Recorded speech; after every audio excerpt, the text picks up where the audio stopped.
Good afternoon and good evening or good morning to everybody around the world. Welcome to our second and last webinar for our 2017 blended course for gender focal points that UN Women delivers and has developed and delivers together with ITC-ILO, the International Training Center of the International Labor Organization in Turin.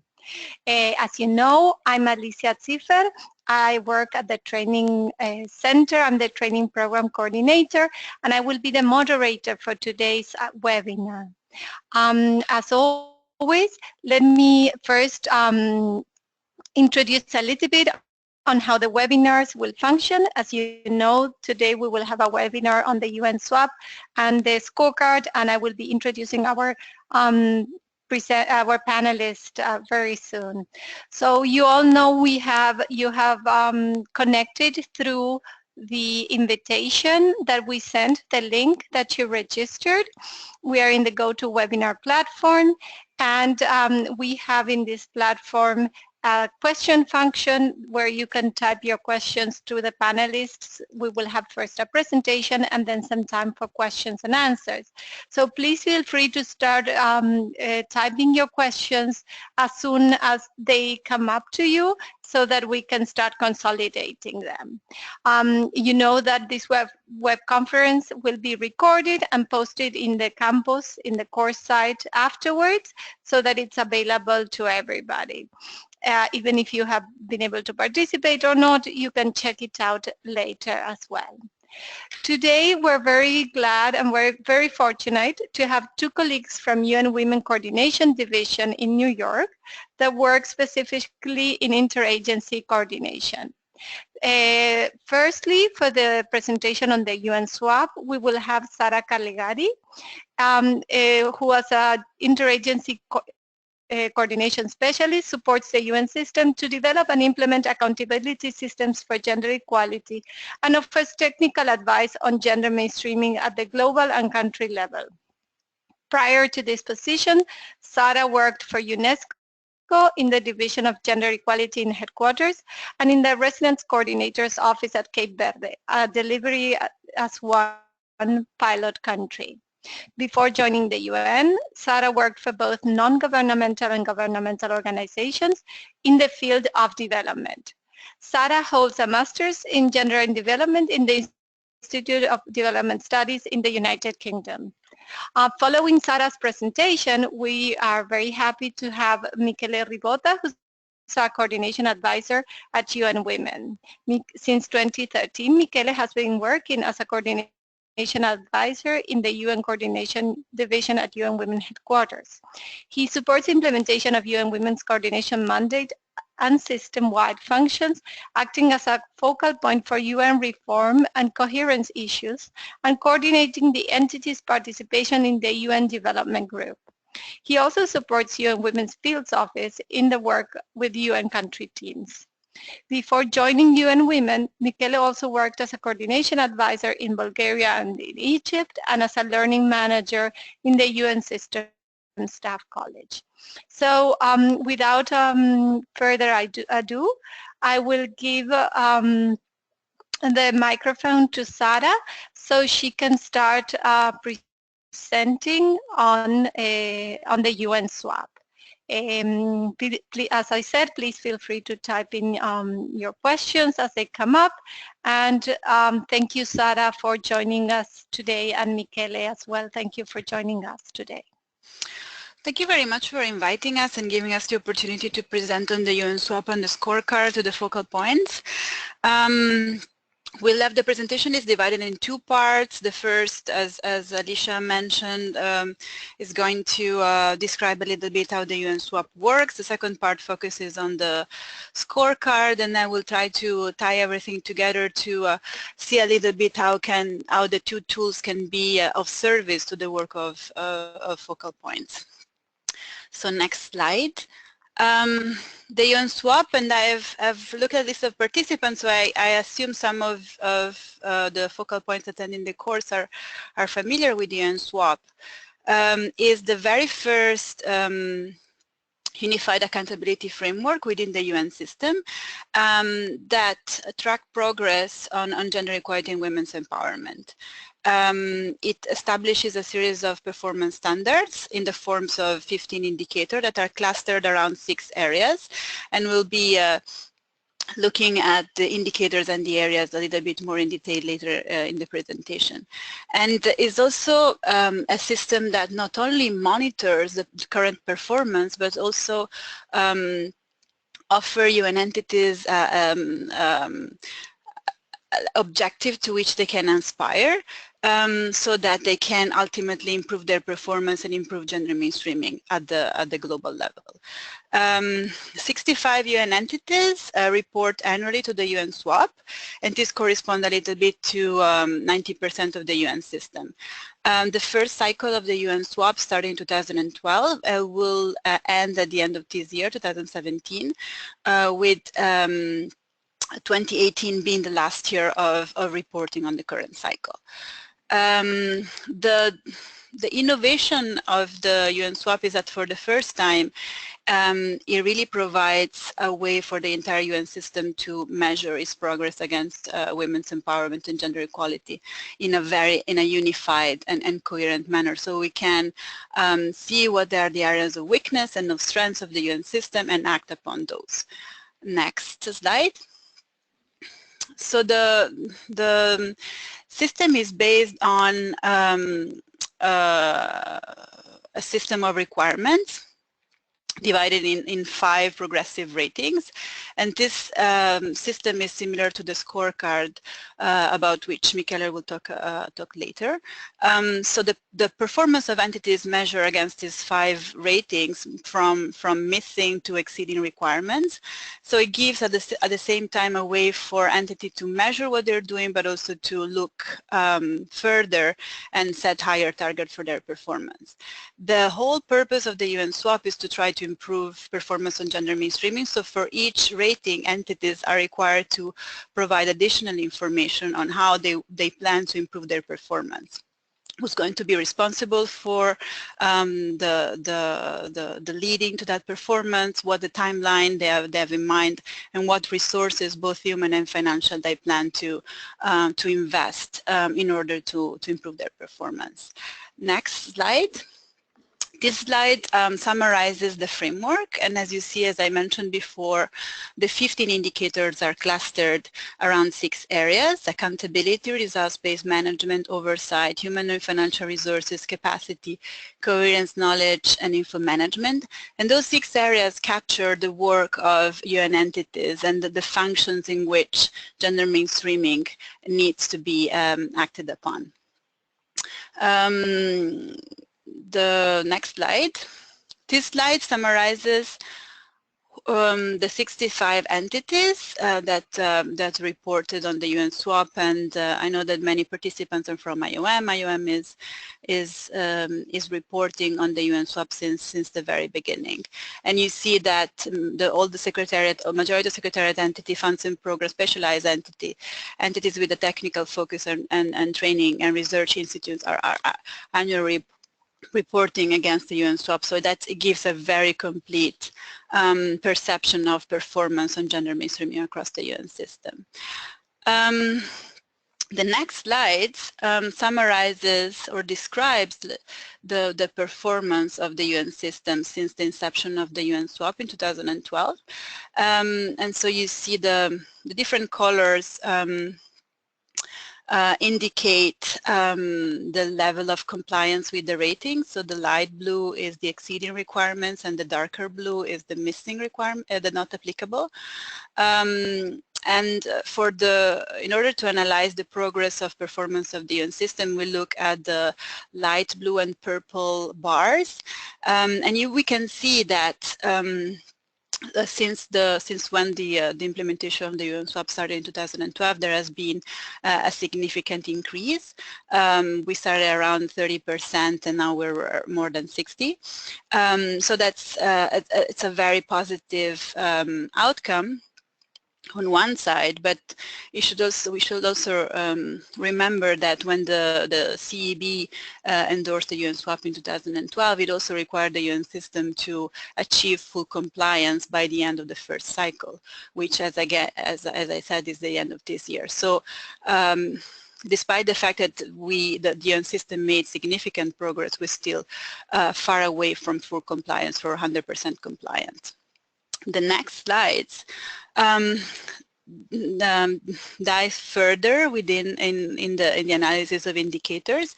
It's a little it's a crowded slide, but it captures the performance, the aggregate performance of the UN system across the 15 indicators.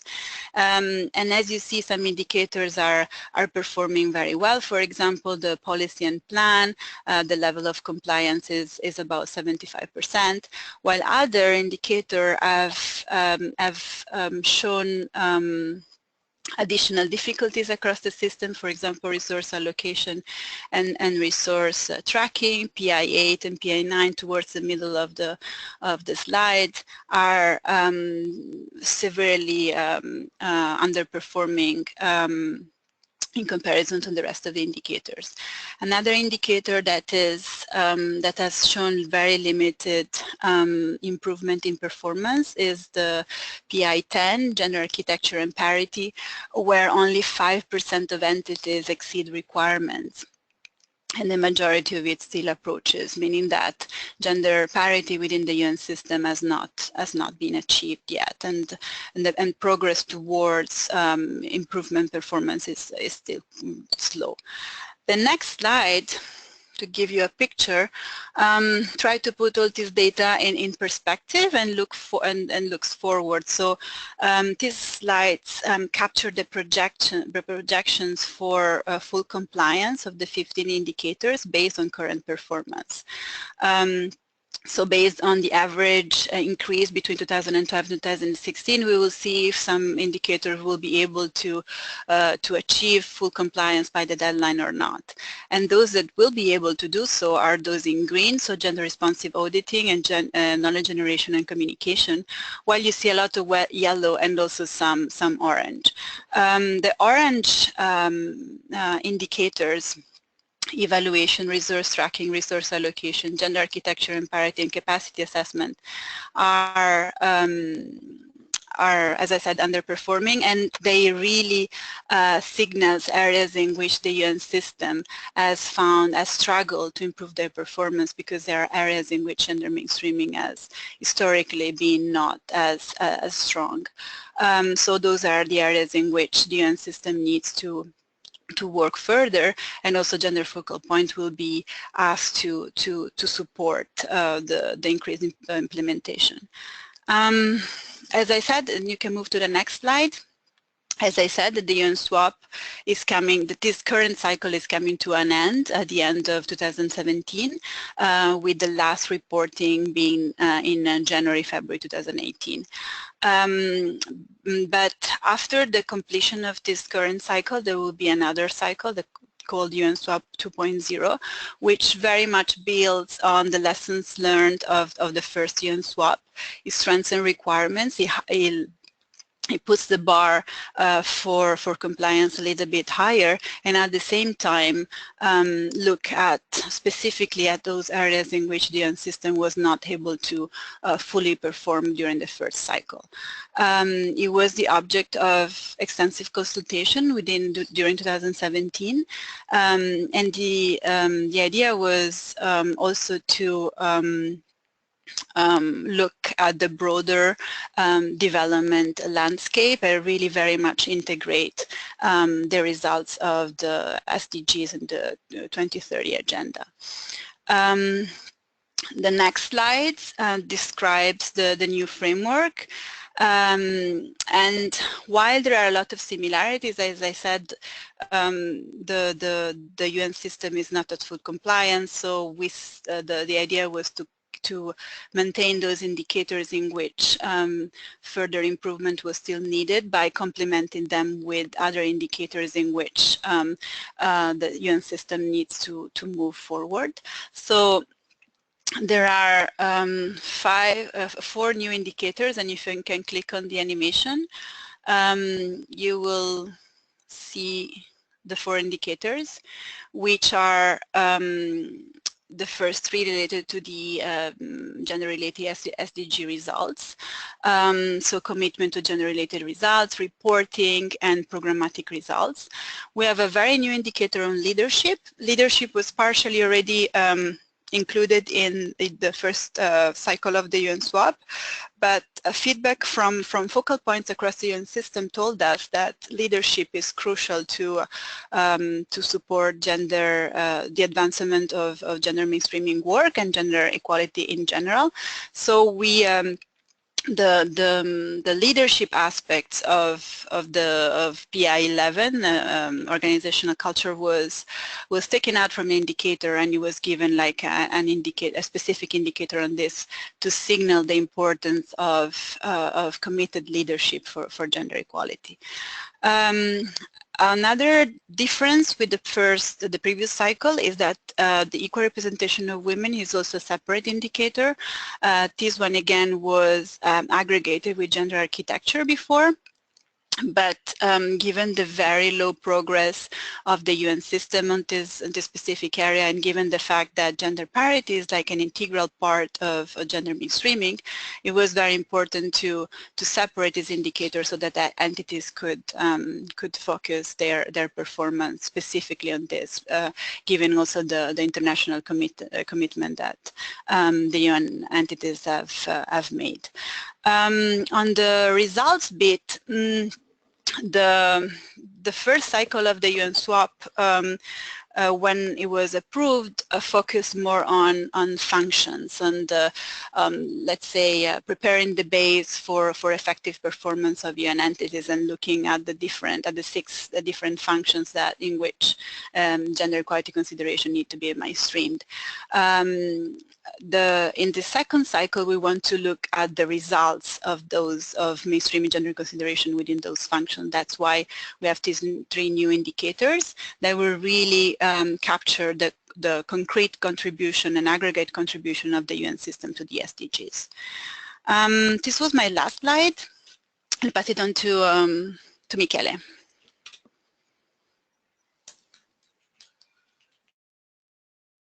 Okay, thank you very much, Sarah, and hello everyone. So if we can go to the next slide, I'll just take a few minutes to talk to you a little bit about the country level UN country team sort of a component of accountability instruments. And maybe before doing that, just a couple of words about sort of putting these 2 tools in a kind of a historical and chronological perspective, just for those of you who may not be familiar with this. And I'd like to do that because I think it's interesting to, it kind of illustrates how these 2 tools, the corporate and the country level, have really been sort of mutually supporting each other over the years. The reason why I'm saying that is because, so the first thing that happened in terms of highlighting and specifying UN system commitments for gender mainstreaming was in 2006, the Chief Executives Board, which is the main kind of coordinating body of the UN system, gathering all of the executive directors of the various UN system entities. They endorsed a policy, a system-wide policy about gender mainstreaming in the UN system, 2006. Some 2.5 years after that, the first gender scorecard tool for implementation at the country level by UN country team was developed and endorsed by the UN Development Group as a follow-up to that policy. And 3 years afterwards, the CEB then, sort of supported by the work of UN Women, received for consideration and endorsement the first corporate UN SWAP, which is the one that Sarah just presented to you. And then after these 4 years of implementation, we are now at a point where both these 2 tools are being sort of reviewed and updated, and by January next year, we're looking to launch a new generation of corporate tools and country-level accountability tools for gender equality. Next slide, please. Now, so in terms of the, as I was mentioning, the UN Country Team Gender Scorecard has been implemented since 2009.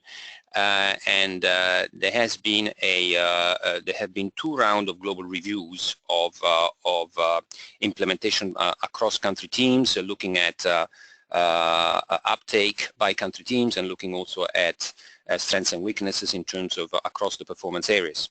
The last global review that took place that was finalized in 2015 basically issued 3 basic recommendations, one of which was really to update the country team scorecard. And one of the reasons why the scorecard needed update was because it needed to be better aligned with the corporate UN swap that had been developed and endorsed in the meantime, and also because it had to be aligned and contextualized with the new development agenda that in the meantime was about to be finalized by the UN and by member states. So sort of the work to kind of to undertake that update started in 2015. Next slide, please. Now, just to give you a little bit of sort of legislative mandate in terms of where all of this work comes from when it comes to the UNCT scorecard. Many of you may have heard of a General Assembly resolution that is passed every 4 years, and that has a very awkward acronym. It's called QCPR, Quadrennial Comprehensive Policy Review of UN Development Systems operational activities. And so this resolution basically provides a set of guidance to the UN Development System when it comes to operational activities, and there are guidances that also specifically look at a number of cross-cutting issues, including gender mainstreaming. What you see here is the actual text from the latest of such resolutions that was passed last December. Where basically there is an expectation from all of entities of the UN Development System to continue to promote gender equality and empowerment of women, including through gender mainstreaming and use of the UN swap as well as the UNCT gender scorecards, as you can see here in the text itself. This is important because sometimes, especially for those of you who are directly or indirectly associated with supporting the implementation of these tools, as you obviously have experience in your life, that there may be some pushback, there may be some unclarity in terms of why country teams are supposed to actually implement these tools, etc., etc. And I think it's important to have sort of clearly in mind that there is a kind of a legislated guidance and expectations by member states that is provided to the UN Development System when it comes to use and implementation of these tools. Next slide. So just for just a kind of a quick recap in terms of because we have sort of 2 similar tools. You know, oftentimes the question is asked is what's the difference and can we use these 2 tools interchangeably? So the idea is that while it is indeed true that the 2 tools are very similar and they both look at how to support the system enhancing gender mainstreaming across its work, the actual scope of application and reporting requirements are slightly different in the sense that, as Sarah was also mentioning, the corporate UN swap has an expectation of being implemented by individual entities at the corporate level. And so that means that, and there is an annual reporting requirement by each individual entity. So the difference between the 2 tools in this case is that the UN swap is for corporate level implementation and reporting by individual entities, while the UN Country Team Scorecard is for implementation by country teams at the country level and does not at the moment sort of imply an annual reporting by every country team. So this means that when a country team picks up the exercise and implement the exercise, the number of performance areas that the country teams look at are indeed very similar to the swap. We basically look at this at the same performance dimensions that the CEB policy in 2006 set forth for the UN, but they look at those in terms of how they are implemented by the UN country team as a team as opposed to individual entities. So the similarity on the other side is, as I said, is that they're really looking at the same performance areas. They have sort of by and large the same number of indicators and which are, of course, when it comes to the UN country team scorecard, adapted for relevance and applicability by country teams. And as I said, both frameworks, and as also Sarah mentioned, both accountability instruments are, as we speak, undergoing revisions. The idea is that by January next year we will have two sort of updated versions of the corporate UN swap as well as of the gender scorecard, which whereby the key kind of elements of innovation and new features would be the alignment with the SDGs, taking into consideration the existence of SDG 5 and other gender-related targets and what those implications are for the UN system entities as well as country teams. But also, when it comes to the sort of the similarity across the two tools, one of the new feature which was not there in the past is that we will have new tools now that are very much using the same rating systems, which is also helping people sort of navigating the kind of the relationship between the two tools. Next slide, please. So these are very quickly the 7 performance areas where the sort of the scorecard is being updated, and across the 7 we have some 15 indicators that are being finalized as we speak, and as I said, they very much reflect both the CEB policy as well as the swap performance areas where single entities are supposed to report. Next slide, please. Okay, so these are some of the key, kind of the features in terms of when we over the past 18 months worked to update the 2009 UN City Scorecard. These are some of the things that we looked at in terms of changing, in terms of innovating and sort of updating the tool. As many of you may know, one of the key changes from 2009 was not only all of the experience of the implementation of the delivering as one sort of implementation modality by several country teams, but also last year we we as a system developed and finalized a new set of guidance for country teams developing the UNDAFs, which are the UN Development Assistance Frameworks. In other words, the kind of the business tools, the business plans that UN country teams use when supporting national partners implementing their priorities. So it was obviously very important for this tool to kind of build on the new UNDAF guidance and reflect the requirements and the new elements in the new UNDAF guidance. There have been elements of simplification and alignment with the UN swap, as I have mentioned, and I have also mentioned about the SDG 5 and other gender targets. The other important thing is that the scorecard is built, as is the swap, around the idea that the tool wants to support and promote a kind of building blocks approach and gradual implementation and improvements by users, by country teams in this case, using the approaching, meeting and exceeding requirements sort of building block methodology for each of these building blocks, sort of trying to come up with indicators that progressively set the bar a little bit higher in terms of UNCT performance on gender. And the other kind of important feature of the new tool is a self-assessment methodology, again in line with the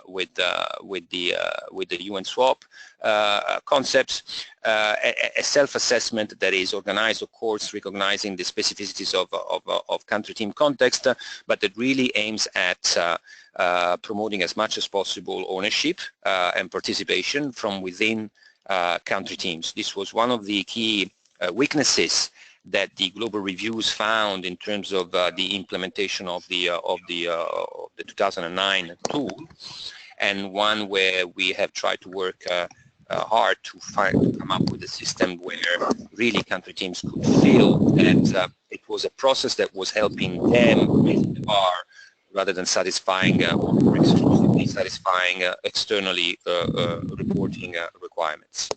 Now, I think this is the last slide I have. And I will give it back to Sarah quickly just to wrap up.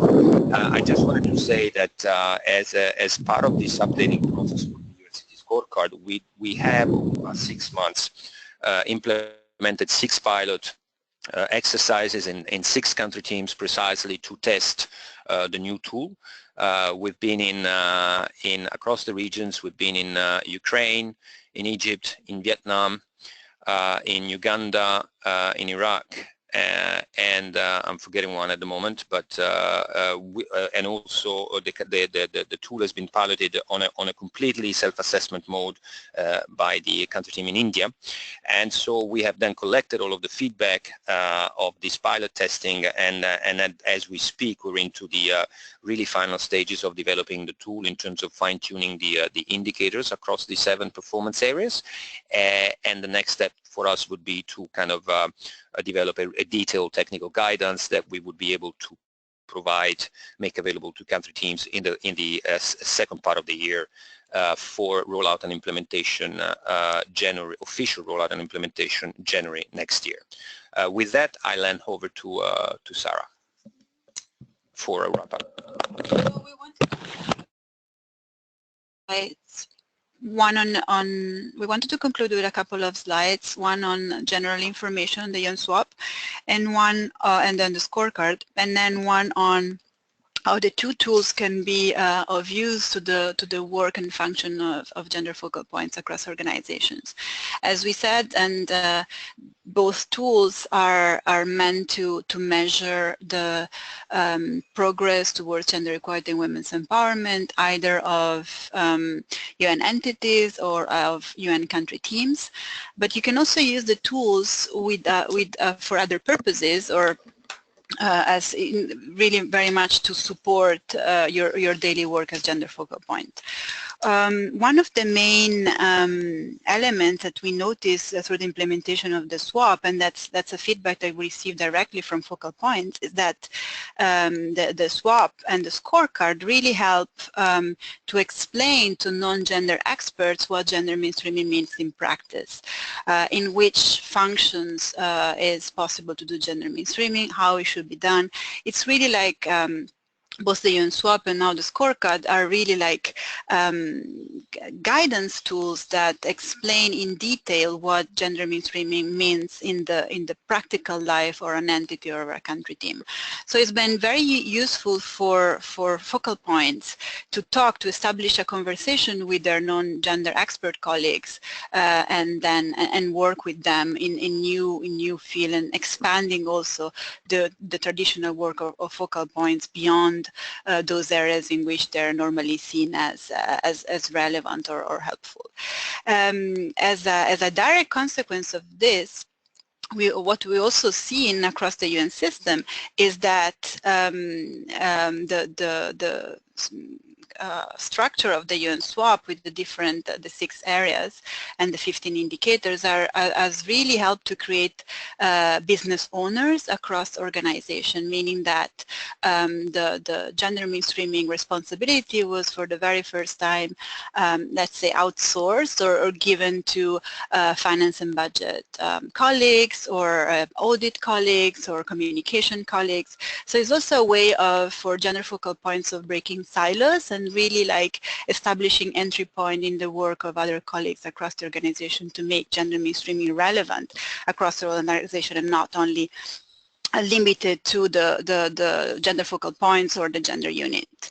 The third element that we have seen across a lot across the system is really the fact that it helped the UN system to leverage on synergies and collaboration. So by being measured on the same level on the same numbers and same type of indicators, it is easier to draw comparisons and also to analyze what strengths and weaknesses are, and then entities or with the same with a similar mandate or with similar constituencies can really work together because they're likely facing the same challenges, and probably they can design together a similar solution. So we've seen that a lot with a new and revived collaboration, for example, across technical entities or across, for example, secretariat departments. So it's something that is very positive outcome on the UN swap, and also it really helps focal points to look for support, synergies, and collaboration beyond their own organization, and reaching out to other focal points to solve, to respond to problem they find daily.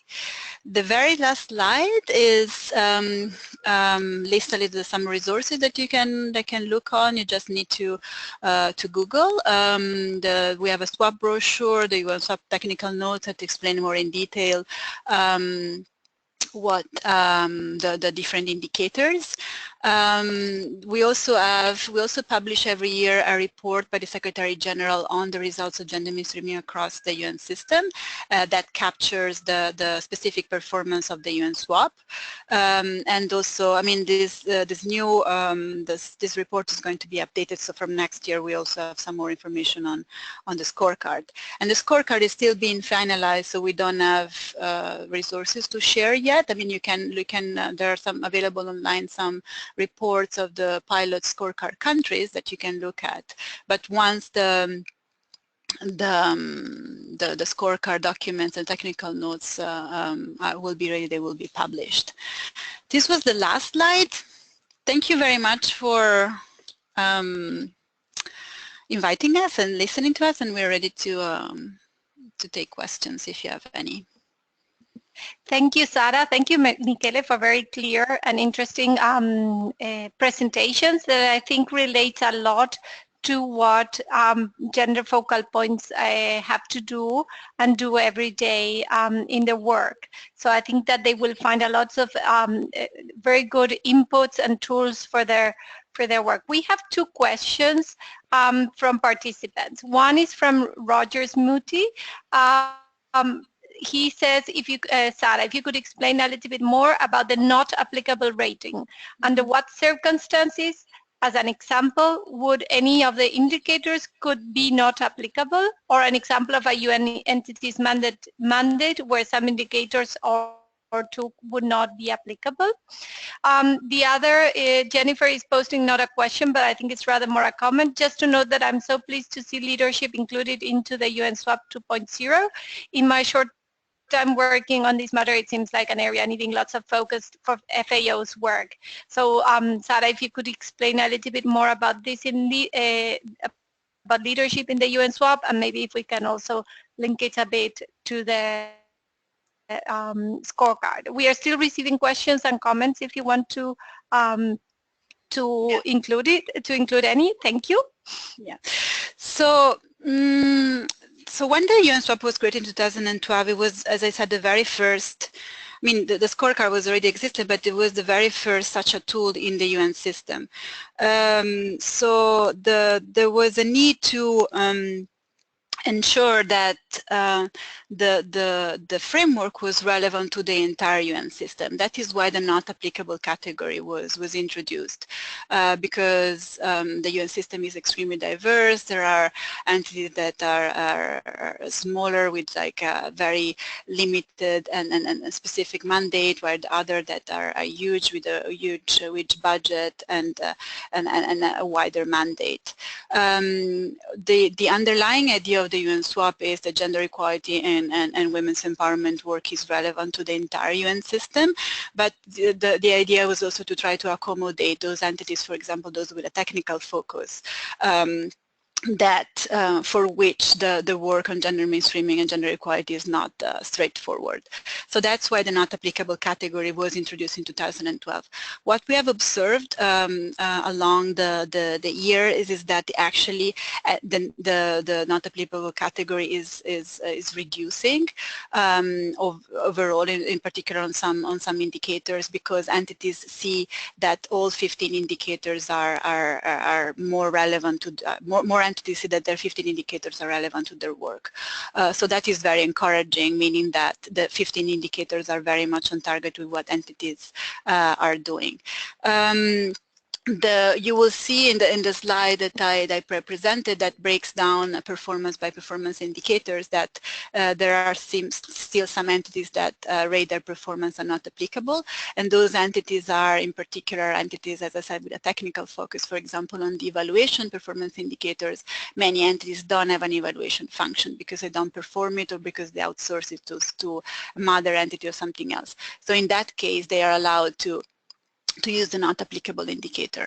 Other entities, other examples, for example, are on resource allocation, when entities are not responsible for the overall allocation of entities, and they outsource to other department. That is very much relevant, in particular to the work of the UN Secretariat.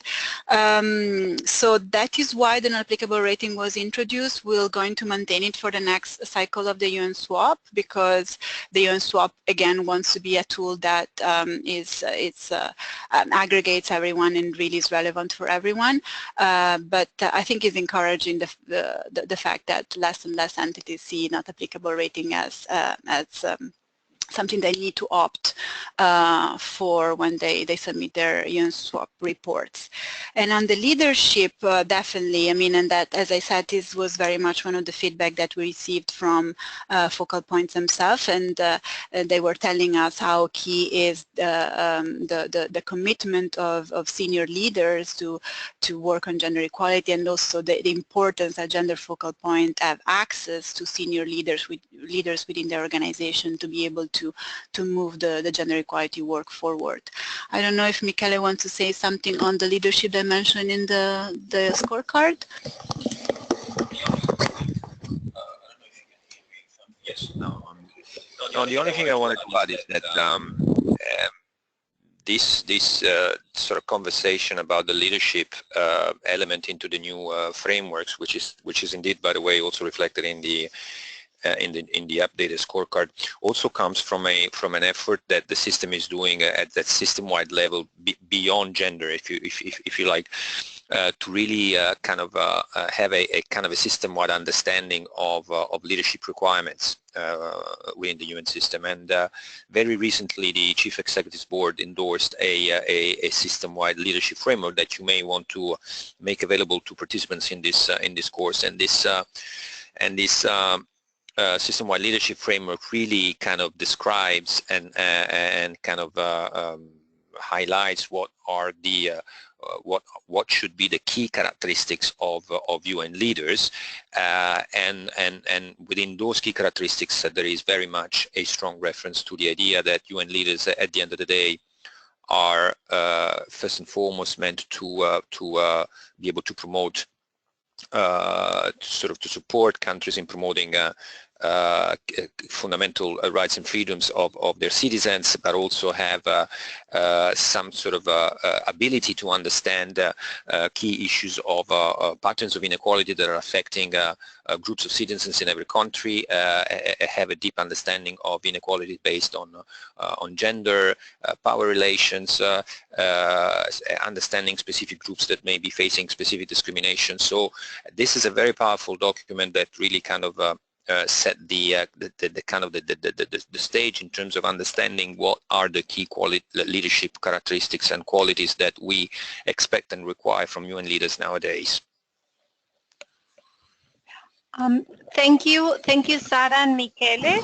I think this is this touches also on this discussion on leadership, and what Michele was mentioning also touches on the leave no one behind and the intersectional approach that we also want to include. It's something that we include in this course as well, where we not only look at gender as an issue for discrimination, but how the gender intersects with other categories and other possibilities in a way, unfortunately, for discrimination.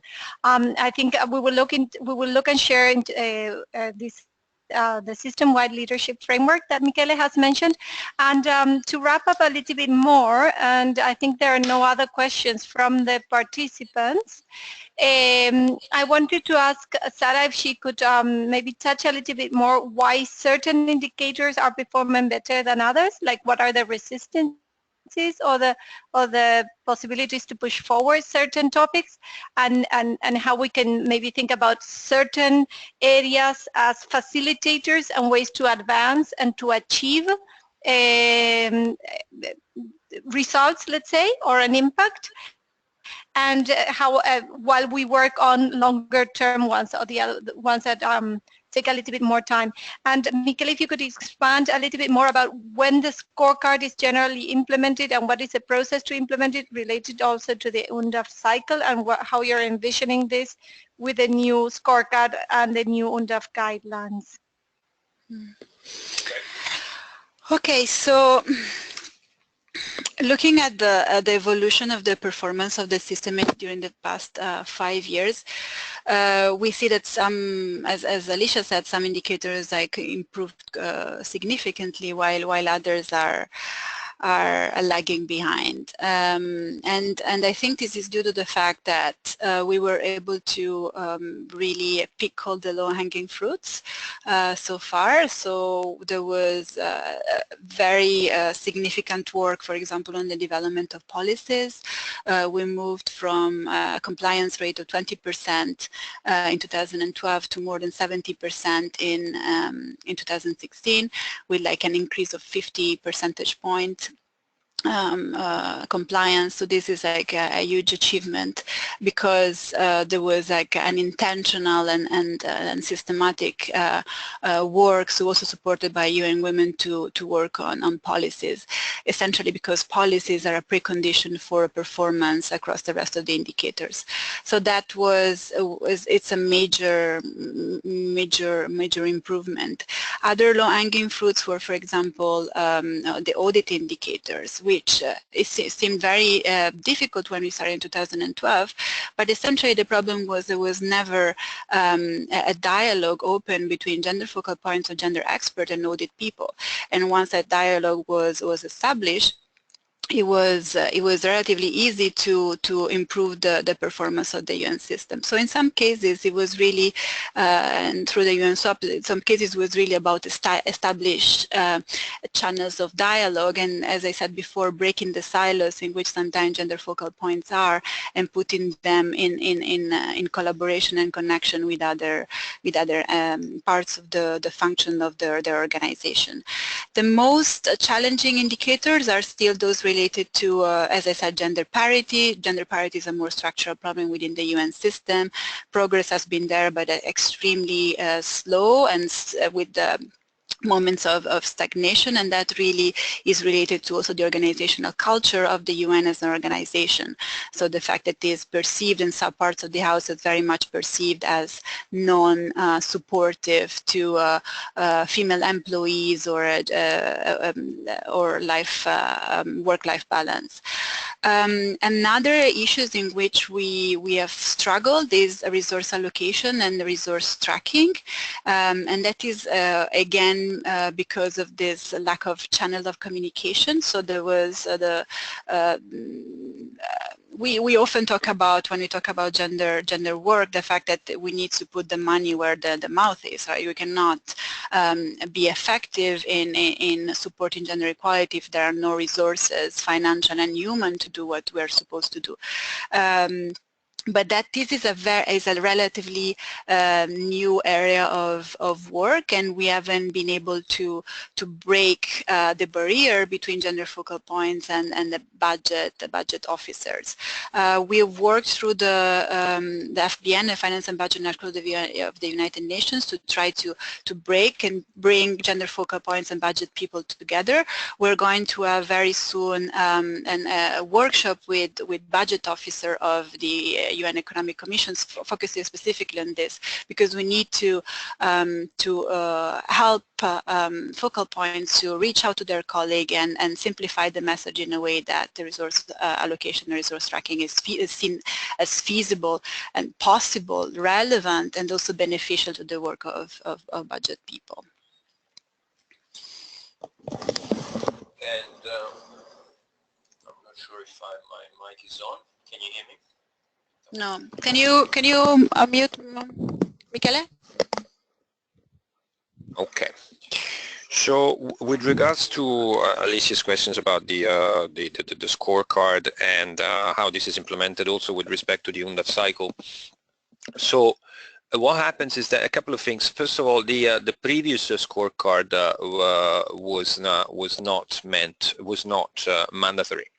Was not expected to be implemented on a mandatory basis by country teams, and we have seen when we did the global reviews that the uptake, meaning the number of country teams who actually did at least once a scorecard exercise by the time of the review was fairly low. I mean, there was obviously a problem of country teams sort of picking up this tool, and so obviously when we looked at that, we had two options. Either we could think of trying to make this mandatory and have the system endorse the idea that country teams have to do this every number of years, or we were trying to work around the idea that you would imagine a situation where country teams want to do this at least every number of years and don't want to miss the opportunity of this kind of exercise. So we opted for the second approach, whereby looking at some of the key methodological issues that I also mentioned before, including increasing and highlighting the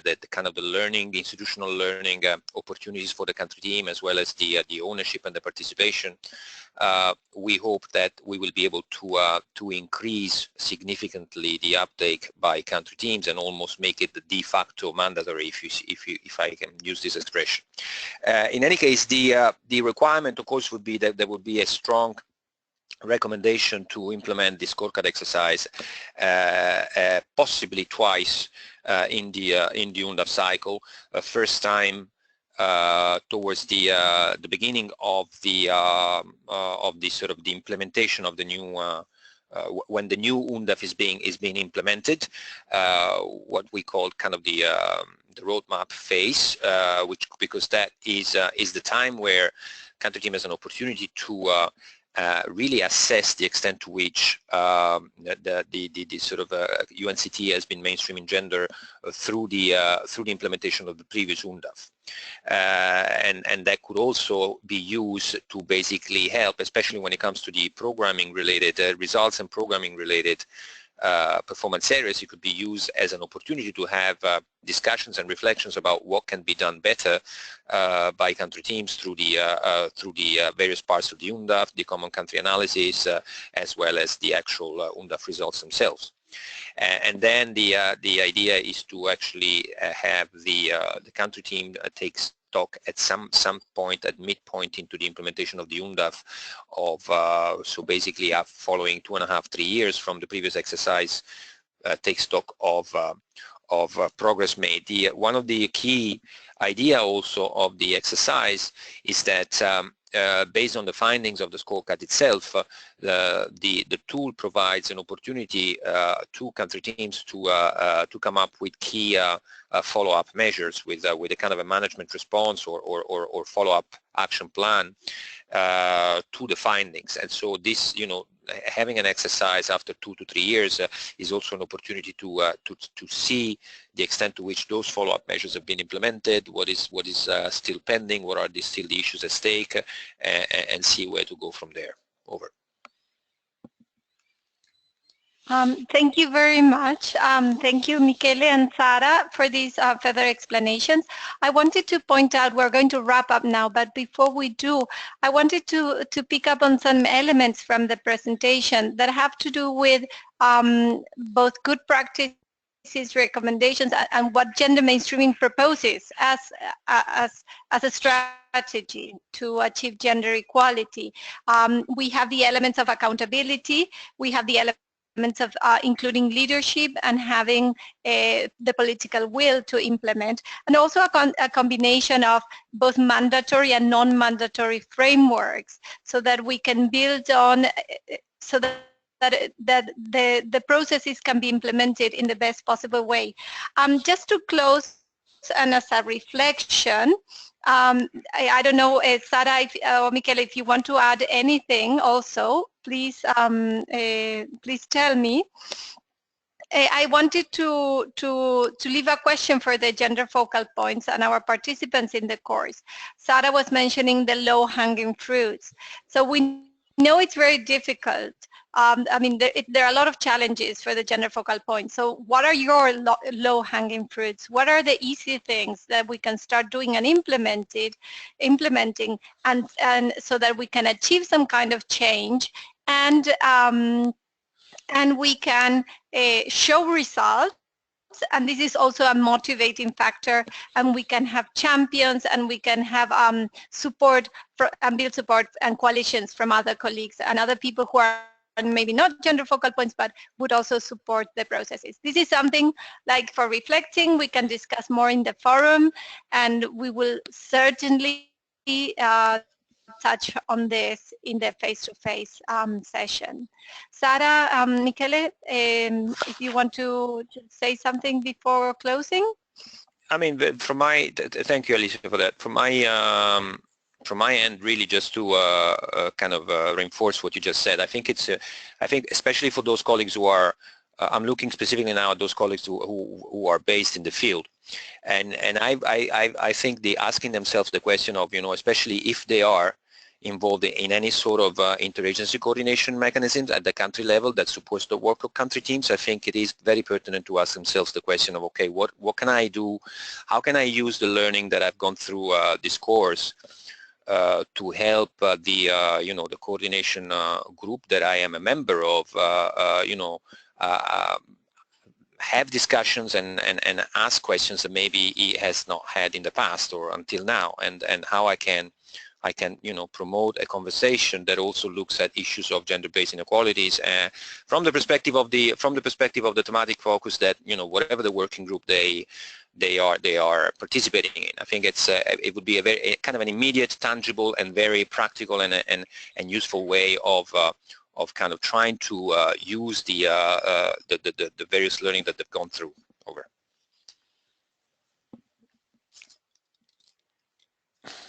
Thank you. Sara, any final comments? No final comments from my side, I think. Okay. Okay, thank you. So I think we have a lot of food for thought and a lot of elements to think about ways forward, also concrete tools and tips and guidance to move forward. I really want to thank Michele and Sara for this webinar. I think it has been excellent. Lots of information, down to earth, and very related to the needs and the context of the gender focal points. To everybody, thank you very much for participating. Remember, this will be available online, so you can go back to it. And we really look forward to meeting everybody in Turin next week, next Monday, when we start the face-to-face.